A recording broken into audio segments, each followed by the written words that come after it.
Art is not a thing, it is a life, it is a life style. हम कैसे चीज़ों को सोचते हैं, कैसे उनको इम्प्लीकेट करते हैं।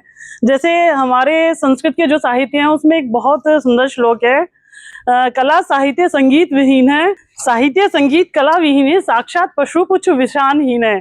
जिसका साहित्य संगीत या कला में कोई रुचि नहीं होती है उसको लगभग वो एक पशु के समान है जिसकी बस एक पूंछ और सींग नहीं है। क्योंकि ये चीजें हमें एक खाली खाने पीने वाले इंसान से ऊपर उठकर कुछ अच्छा सोचने के लिए, कुछ क्रिएटिविटी के लिए हमारे दिमाग को उस तरफ लेके जाती हैं। तो मैं सबसे यही कहूंगी कि कला में सबकी रुचि होना, चाहे वो किसी भी फॉर्म में हो, बहुत जरूरी है। जब हम इस पिक्चर को देखते हैं तो इसमें मतलब ये बेसिकली इनको ड्रेसअप किया गया है कि इनके ट्रेडिशनल उसमें। तो जब किसी को भी हम मिलते हैं तो हम उसके कपड़ों को देख के जज करते हैं कि अच्छा इसकी सोच कैसी होगी, इसने वेस्टर्न पहने हैं, इसने इंडियन पहने हैं, तो उससे हम उसकी सोच को जज करते हैं। उसी तरह से जब हम किसी के घर पे जाते हैं तो उसके घर का डेकोर कैसा है, वो किस तरह की चीजें प्रिफर करता है, he is in traditional into western, तो वो कहीं ना कहीं हमारे माइंडसेट को भी एक हद तक प्रभावित करते हैं। क्योंकि जैसा सबसे पहला जो फर्स्ट इंप्रेशन होता है वहाँ के आसपास का और उसके घर की चीजों का, इन सबका हमारे दिमाग पे पड़ता है। और जो इम्प्रेशन है वो एक बार के में बिल्ड हो जाता है, वो घर जाके भी हमारे दिमाग में एज इट इज रहता है कि हमने अच्छा वहां पे कुछ ऐसा सुंदर देखा था या ऐसा कुछ था जिसने हमारे दिमाग को क्लिक किया है।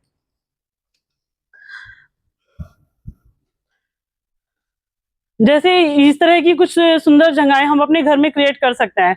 हम इनको जब इस तरह का एनवायरनमेंट होता है, जैसे कहीं हम किसी गार्डन में जाते हैं तो वहां पे बैठ के जो एक सुकून मिलता है, तो वही सुकून अगर हम अपने घर में क्रिएट कर पाए तो उसका एक पॉजिटिव एनर्जी, उसका पॉजिटिव इफेक्ट हमारे दिमाग पे पड़ता है। क्योंकि ये सिर्फ डेकोर का एक साधन नहीं है, ये हमारे दिमाग को एक पॉजिटिव एनर्जी से भरने का, दूसरे वास्तु फ्रेंडली, जैसे कि ये सर हैं वास्तु से रिलेट करते हैं, तो कुछ कुछ इस तरह की चीजें हमारी जिंदगी में एक पॉजिटिव असर लाती हैं।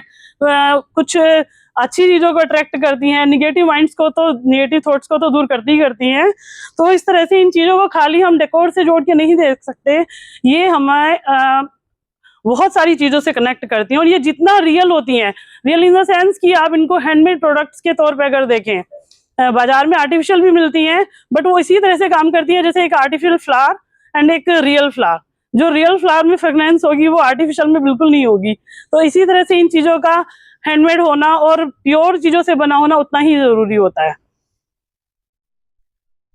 नेक्स्ट, ये मेरा मतलब मुझे बहुत पसंद है कि आप इसमें एक लेडी दिखाई गई है जो दीवार को अपनी सजा रही है। तो अगर हम अपने पुराने टाइम की चीजों से इसको कनेक्ट करें तो पहले जो लेडीज होती थी वो अपने घर को, अपनी चीजों को अपने हाथों से सजाती थी। तो वो खाली उनको सजाती नहीं थी, उससे वो अपनी क्रिएटिविटी भी इंक्रीज करती थी, अपने आप को इंगेज भी करती थी और अपने आप को एक पॉजिटिव चीजों में लगाती थी।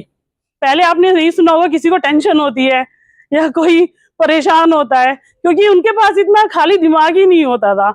वो अपने आप को कुछ ना कुछ क्रिएटिव चीजों में इंगेज करने का साधन ढूंढ के रखते थे। और ये खाली उनको क्रिएटिविटी नहीं बताने थे, क्योंकि जैसे कि इसमें लिखा है कल्चरल हेरिटेज, ये उनको क्रिएटिव बनाने के साथ साथ उसको एक कल्चर को आगे ले जाने का भी एक तरीका होता था। जैसे India is one of the oldest civilization in the world, तो वो हम कैसे उसको पहचान पा रहे हैं उसमें, जैसे कि हमारे जो मंदिर हैं, जो हमारे पुराने गुफा चित्र हैं जैसे कि अजंता एंड अलोरा, ये सब हमारे आर्टिस्ट ने ही बनाए हैं। और हम कैसे थे पहले, लोग कैसे खाते थे पीते थे, उसको आज हम इन्हीं चित्रों के माध्यम से, इन्हीं गुफा मंदिरों के माध्यम से देख पा रहे हैं। क्योंकि उन लोगों ने उसको एक ऐसी चीजों से बनाया है जो इतने टाइम के बाद भी खराब नहीं हुई है।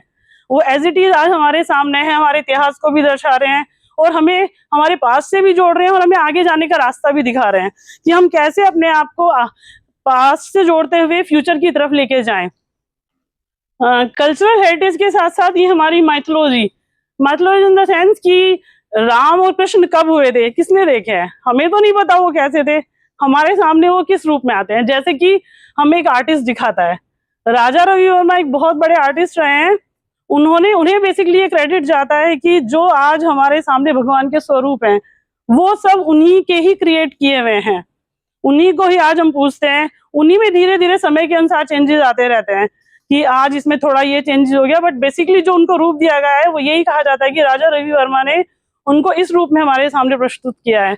तो ये एक आर्टिस्ट ही है जो आपको उन चीजों को एक फेस देता है कि आप उनको समझे, वरना अनंत है, ईश्वर सबको पता है अनंत है, उसका कोई स्वरूप नहीं है, लेकिन जब एक साकार स्वरूप है वो हमारे सामने होता है तो हम उसको अच्छे से रिकॉग्नाइज कर पाते हैं। तो ये सब है। और दूसरा हमारी जो आर्ट है उसके बहुत सारे सेगमेंट हैं, जैसे कि क्योंकि ये जितनी पुरानी आर्ट्स हैं वो धीरे धीरे हमारे प्राचीन कल्चर से जुड़ के आ रही हैं, तो उसमें अलग अलग तरह की आर्ट हैं जो जैसे मैं लाइव दिखाना चाहूंगी। This is the Warli art. Warli में ये हमारे जो आदिवासी हैं, ट्राइब्स, वो इनको करते थे। वो बेसिक जो हमारी ज्योग्राफिक चीजें होती थी, क्योंकि वो बहुत ज्यादा डिटेल में नहीं जाते थे, वो ट्राइंगल्स, लाइंस, स्क्वायर्स और सर्कल्स, उनको यूज करके ही वो अपनी अपनी जितनी भी उनकी रचनाएं होती थी, वो उनका डेली की लाइफ, उनका रहन सहन, उनका आखेट, आप वर्ली आर्ट जितना भी देखेंगे उसमें वो जंगलों में शिकार करना, ये सब सिर्फ इन्हीं लाइनों के माध्यम से वो आपको दर्शाएंगे। और जब आप इनको ध्यान से देखेंगे तो उतने ही आप उसमें खोते जाएंगे, आपको समझ में आएगा कि इसमें हो क्या रहा है। This is one of the example of Warli art.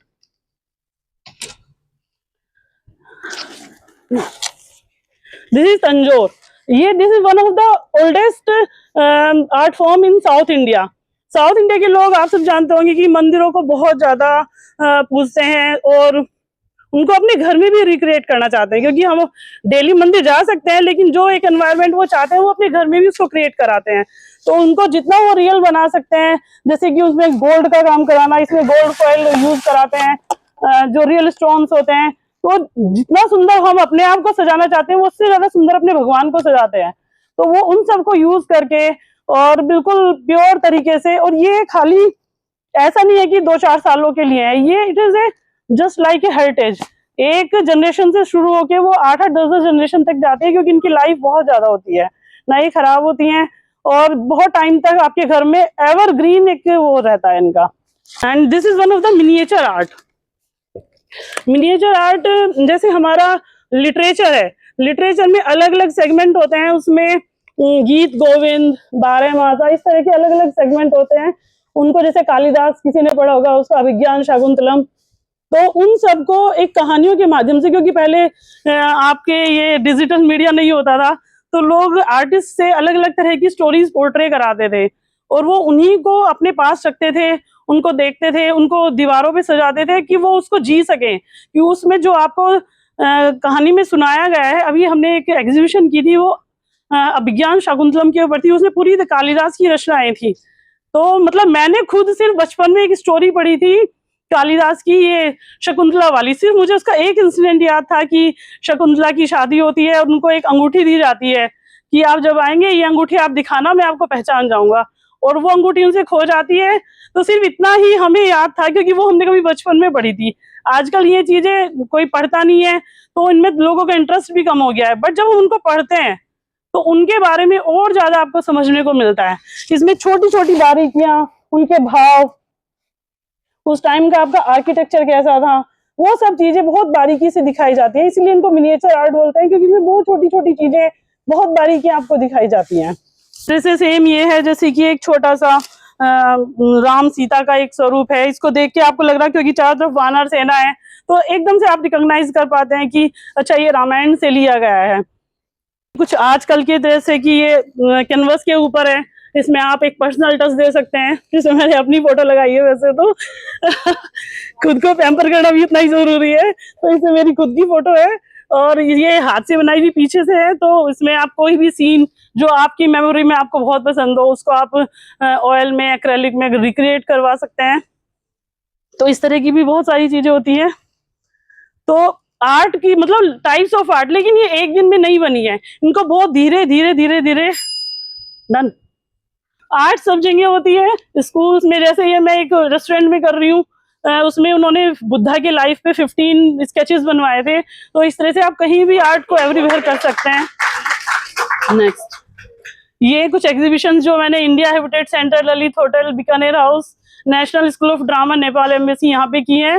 And ये कुछ उनकी pictures, and my give art camps for everyone. And जो भी मेरे कनेक्ट्स हैं मैं हैंड पेंट करती हूँ, जैसे मैंने आज साड़ी पहनी है, this is also my hand painted sari. और मेरी आज इंटीरियर्स वाले art galleries, offices, hotels, anything next. Thank you.